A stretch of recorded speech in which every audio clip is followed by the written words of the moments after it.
pale kwa Butere Girls, in my opinion, ni mambo rahisi na ni mambo ngumu pia. Ni rahisi kwa sababu kwa maono yangu wale wanafunzi wangekubaliwa tu wafanye ile play yao bila kushurutishwa ama kusumbuliwa na mtu yoyote.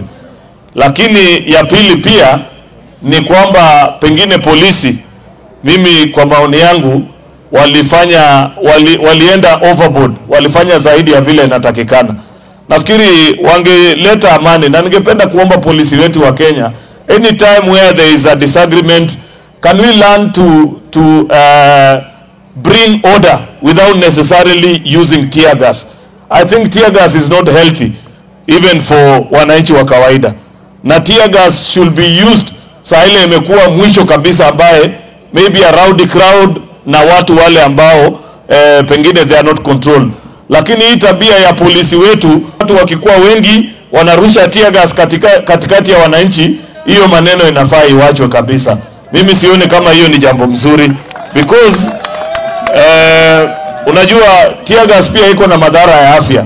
Ukiangalia wale wamekunywa tear gas mara mingi wanaumia hata kiafya.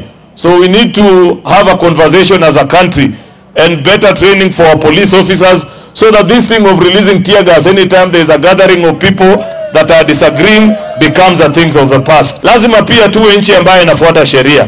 Sheria ya maneno ya mashule inasemekana ni mwalimu peke yake anafaa kukutana na wananchi na kuwafundisha. Wewe huwezi kuamka huko na utoke kwako nyumbani haujulikani umefanya nini na unajilazimisha kuingia kwa shule ati unataka kufundisha wanafunzi. Especially mwanasiasa kama mimi na Malala. Siwezi kuchukua naitwa nini? Siwezi kutoka kwangu na niingie kwa shule yoyote nianze kufundisha tu watoto wa taifa letu. Nafikiri we must also protect our education institutions from interference, especially by political actors. Mimi vile najua Malala ni mwanasiasa kama mimi, na mimi najua masomo yake. Yeye sio mwalimu. Kwa hivyo sijui ile maneno alikuwa ameenda kufanya pale ndani ya shule ilikuwa kazi gani. Na sana sana hii ni shule ya wasichana. Tena wasichana watoto wadogo. Kwa hivyo tafadhali tukubalie shule zetu pia ziheshimiwe. Nafikiri mimi ningependa kuomba Ministry of Education. Mimi nasikia wale watoto walipewa nafasi lakini hawakuperform. Kama bado kuna chance wale wasichana wapewe nafasi waperform ile play yao. Kama jana pengine walikuwa wamekasirika, wamesikia vibaya, trainer wao alikuwa ameshikwa, they should be granted another opportunity. They perform the play, they compete against other people. If they make it to the next level, well and good.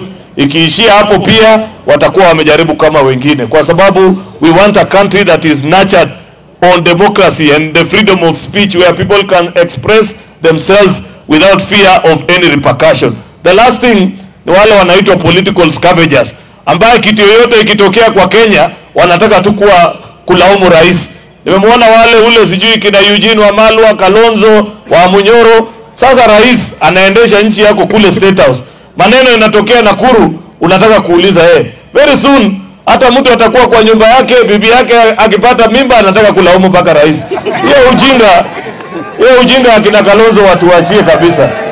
Haiwezi kuwa ati kitu yoyote ikitokea kwa Kenya, William Ruto. Those are political scavengers who don't have an agenda. That is why everything that happens in a country, even if you are the president of a country, sio wewe uko in charge ya everything. Kwanza, polisi, under our constitution, police have independence